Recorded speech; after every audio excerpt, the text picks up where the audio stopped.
경기 화성시가 인구 100만 진입을 앞두고 있습니다. 네, 지금의 추세라면 연내 달성할 것으로 보이는데요. 화성시가 이에 맞춰 특례시 출범 준비에도 착수했다고 합니다. 오늘 이 시간 김경희 화성시의회 의장을 만나 화성시 소식 들어보겠습니다. 어서 오십시오. 어서 오십시오. 네, 안녕하십니까. 네, 화성시 의장 김경희입니다.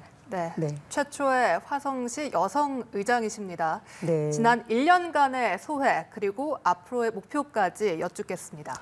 네, 1년 동안 이렇게 최초의 여성의장이라는 그 부분은 어떤 책임감을 좀 많이 가지고 있고요. 그리고 누군가 해보지 않는 처음 시작이라서 어떤 본보기라든지 이정표의 길을 안내하는 그 역할을 좀 많이 한 것 같습니다. 그래서 여성의장으로서 좀 소통과 화합을 도모하는 일들에 최선을 다했고요. 그리고 정책 제안과 그다음에 대안 제시를 통해서 더 많이 화성시 의회를 알리기 위해서 노력을 했던 것 같습니다. 앞으로도 조금 더 시민의 생명과 그다음에 안전에 해당되는 일과 그리고 그 희망을 주는 정치 그리고 미래 세대를 위해서 조금 더 길을 열어주는 그런 역할을 하고 싶습니다. 예, 취임 이후에 가장 많이 좀 신경 쓰셨던 부분이 있을까요? 아무래도 그 소통이라는 부분에 가장 주안점을 좀 두게 된 것 같아요. 그래서 뭐 의원들끼리의 소통, 그리고 직원들 간의 소통, 예. 그리고 의원과 직원들의 소통을 통해서 조금 더 화합을 하고 소통할 수 있는 그런 분위기를 좀 많이 만들려고 노력을 했고요. 두 번째는 의원들의 전문성 향상과 직원들의 이제 역량 강화를 위해서 조금 교육이라는 부분을 통해서 좀 더 상생하는 그런 분위기를 만드는 거에 좀 초점을 두었습니다.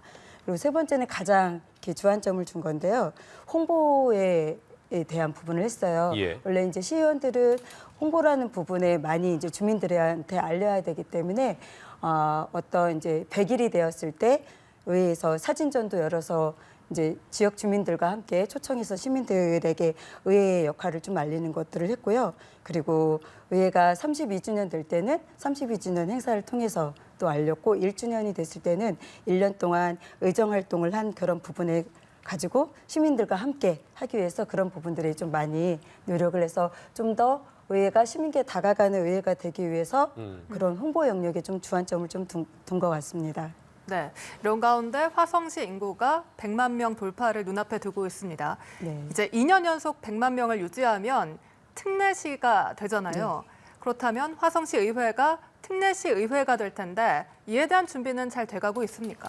네, 저희가 이제 특례시 의회가 되기 위해서 사실은 이제 많은 조직이라는 부분들이 좀 바뀌어지는 것 같아요. 그래서 현 시스템에 의회에 이제 뭐 5개의 팀과 그다음에 뭐 사무국장이 있다면은 특례시가 됐을 때는 그런 팀의 역할이 조금 더 많이 확대가 되고요. 그리고 이제 사무처장이 생길 수 있는 그런 조직이 달라지기 때문에 조직에 대한 부분들을 지금 연구 용역을 통해서 좀 준비를 하고 있습니다. 그리고 두 번째로는 그 의회의 이제 기능이 이제 강화가 되는데요. 어떻게 보면은 의회에서의 이제 지금 직원들은 집행부 시청에서 이제 파견 온 직원들이 되게 많이 있거든요. 예. 근데 앞으로 특례시가 됐을 경우에는 이제 의회직, 그러니까 파견직이 아니라 의회직에 있는 직원들을 조금 더 많이 확대를 해서 의회가 어떻게 보면 행정에 대해서 견제하고 감시하는 역할에 있어서 좀 그 역할을 해야 되는데 현재로는 집행부에서 파견되다 보니까 견제하고 감시하는 그 역할에 있어서 좀 어려움이 있더라고요. 그래서 의회에 이제 그런 직원을 확대하면서 기능을 강화해야 되는 그 준비를 해야 되고요. 마지막으로는 행정에 대한 그런 변화인데요. 지금 의회가 이제 독립적으로 됐다고 하지만 그 인사권만 이렇게 독립적으로 됐지 거의 필요한 조직이나 그다음 예산이나 이런 것들은 시에서 다 이제 시장님의 권한으로 이렇게 되어 있어요. 그래서 인원을 늘리거나 예산을 늘리는 거에 있어서도 다 협의를 하고 거기에 이제 승인을 받고 이렇게 하다 보니까 가장 중요한 거는 이제 그냥 인사권의 독립이 형식적인 것이 아니라 완전한 독립이 돼서 행정과 예산이 좀 같이 아우러져 갖고 의회 자체적으로 진짜 지방자치 분권이 된 역할에 있어서 그렇게 행정이 변화돼야 되지 않나 싶습니다. 그래서 그런 부분에 조금 준비를 하고 있습니다. 네, 지방의회 인사권 독립은 잠깐 말씀을 해주셨는데 실제 지방자치법 개정으로 전문 인력 도입도 해야 되잖아요. 네네. 이에 대한 견해는 어떻습니까? 전문 인력 도입이 되게 좀 어려운 것 같아요. 지금 현재 저희가 의회에서의 이제 그 직원들은 뭐 정책지원관, 그다음에 입법지원관, 그리고 뭐 속기사 이 전문직들은 의회직으로 들어와 있지만 대부분 이제 아까 말씀드린 것처럼 거의 시에서 파견직으로 오다 보니까 좀 더 이 전문 인력을 채우기 위해서 그리고 또 상임위원회의 전문위원이라든지 이 과장들의 티오도 이제 의회직으로 올 수 있는 그 시스템을 마련하기 위해서는 좀 더 전문성을 가진 사람들이 와야 되고 그다음에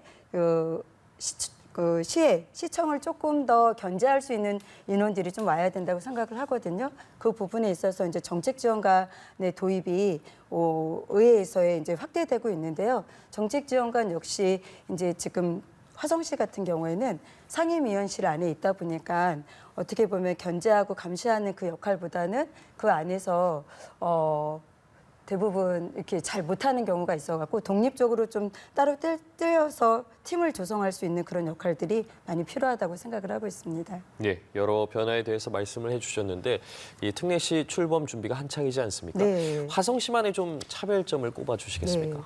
화성시는 진짜 밤새도록 차별성에 대해서 얘기해도 부족할 정도로 예. 차별된 점이 되게 많이 있습니다. 근데 첫 번째로 화성시 같은 경우에는 경기도권에서도 바다, 뭐 항이라든지 섬을 많이 갖고 있는 그런 도시고요. 그리고 이제 특례시가 됐을 경우에 어떻게 보면 처음으로 바다가 있는 그런 이렇게 특례시에 속하게 되는 것 같아요. 그리고 두 번째로 화성시 같은 경우에는 농업이라든지 축산업 그리고 어업이 이렇게 다 그 안에 있거든요. 그러니까 대한민국의 축소판이 어떻게 보면 화성시라고 볼 수 있어요. 그러다 보니까 자급자족이 가능한 도시 중에 하나인 거죠. 그래서 자체적으로 그런 먹거리도 해결할 수 있고 또 그거를 안전한 먹거리로 알리기 위해서 많이 주변에 유입할 수 있는 그런 기농 기촌도 할 수 있는 곳이 바로 이제 화성시고요. 세 번째는 역사하고 문화가 되게 많이 있습니다. 특히 이제 정조대왕 육릉이라든지 용주사 이런 부분들이 화성에 좀 많이 있고요.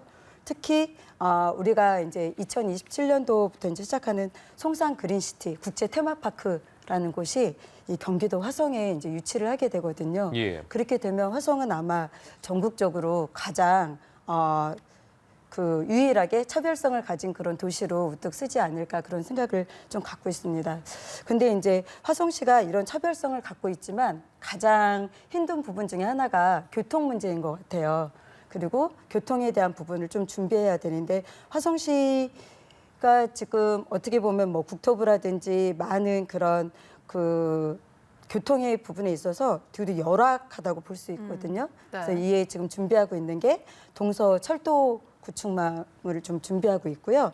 그리고 동탄에 있는 트램을 좀 준비하고 있습니다. 그리고 신안산선이라든지 그다음에 뭐 인천발 KTX 그리고 동탄 인덕원선에서 많은 그 교통의 촘촘함을 위해서 철도망을 위해서 많이 이 부분을 준비하고 있어요. 왜냐하면 요즘에는 교통이 불편하면은 인구의 유입 자체가 잘 안 되고 예. 또한 기업이나 이런 부분에서도 들어오려고 하지 않고 있거든요. 근데 화성이 땅덩어리가 되게도 넓은 데에 비해서 교통에 대한 부분들이 열악하기 때문에 우선순위로 생각하고 있는 건 지금 교통에 대한 부분을 중점적으로 가고 있습니다.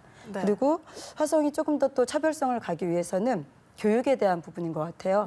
올해 저희가 교육국제화 특구로 지정이 됐거든요. 화성시가 경기도에서 아마 저희가 화성만 이렇게 좀 지정이 된 것 같아요 이번에. 그래서 미래 교육지구로서 이제 특화가 됐기 때문에 저희가 이 아이들을 조금 더 양질의 교육 서비스를 좀 제공하고 그다음에 지금 현재 화성 오산 교육청이 하나로 되어 있거든요. 예. 근데 저희가 100만을 앞두고 있기 때문에 이 교육청에 대한 분리도 되게 필요하다고 생각을 해요. 그래서 화성 교육지원청이 따로 이렇게 생겨야 된다라는 거를 교육부에다가 얼마 전에도 올린 상황에 있습니다. 이처럼 화성은 무궁무진하게 발전할 수 있는 그런 차별된 도시이기 때문에 너무 많은 것들을 얘기하고 싶은데 시간이 없네요. 예. 네.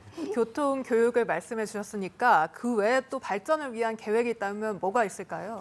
그 외에는 저희가 이제 어떻게 보면 화성이 면접이 되게도 넓은 만큼 이슈도 되게 많이 있는 것 같아요. 네. 그래서 소외받지 않는 그런 복지 실현을 위해서 촘촘한 복지 계획을 좀 가지고 있거든요. 흔히 말하는 이제 복지 사각지대를 없게 하기 위해서 그 부분을 많이 이렇게 노력을 하고 있습니다. 그래서 누구나 쾌적한 주거 환경, 그다음에 안전한 그런 안전이 보장되는 환경을 위해서 그리고 촘촘한 복지를 위해서 그 혜택을 누려야 된다고 생각하고 있고요. 그리고 모두가 그 균등한 기회로 일자리를 가질 수 있는 그 부분에 최선이 되어야 된다고 생각을 하고 있습니다. 그 부분에 화성시가 그 가장 목표를 갖고 있는 중에 하나고요. 그런 점에서 화성이 조금 더 그 의료에 대한 서비스를 좀 강화하려고 하고 있습니다. 100만이 됐을 때 그래서 그 공공성으로 대한 의료를 좀 강화하고요. 그러다 보니까 그 의료 서비스 제공이라든지 시립의료원 그리고 종합병원 유치를 좀 하려고 준비를 좀 하고 있습니다. 그리고 두 번째로는 동서가 이렇게 균형을 발전할 수 있는 그 부분에 하고 있습니다. 그래서 특히 서부 지역 같은 경우에는 관광지가 좀 많이 있어서 예. 네, 관광을 조금 더 특화시킬 수 있는 해양 관광 특구 조성 이런 부분들을 좀 준비하고 있고요. 그리고 기업하기 좋은 환경을 하기 위해서 기업 유치를 좀 많이 노력하고 있습니다. 특히 저희가 그 첨단 기술 집적 도시인 테크노폴을 조성해서 우리가 미국의 그 실리콘밸리처럼 화성에도 실리콘밸리를 형성해서 청년들이 많이 유입하고 또 많은 기업들이 와서 화성에 뿌리 내리고 이렇게 할 수 있는 기업이 유치할 수 있는 그런 지역으로 만들기 위해서 지금 노력을 하고 있고요. 그리고 마지막으로는 아까 농업, 뭐 어업, 그다음에 축산업 이런 그 농축산에 대한 이런 이렇게 농어민에 대한 그런 부분들도 조금 더 예산 지원이라든지 그리고 자체적으로 잘 활력을 불어넣기 위해서 그래서 이 화성에서 만든 그런 농업이나 어업이나 축산 이런 것들이 전국적으로 많이 이렇게 인증을 받을 수 있는 그런 것들이 되기 위해서 그 친환경 그런 인증 제도라든지 이런 쪽으로 많이 활성화시킬 계획을 좀 가지고 있습니다. 예, 네. 알겠습니다. 오늘 말씀은 여기까지 듣도록 하겠습니다. 지금까지 김경희 화성시의회 의장과 함께했습니다. 네. 말씀 고맙습니다. 고맙습니다.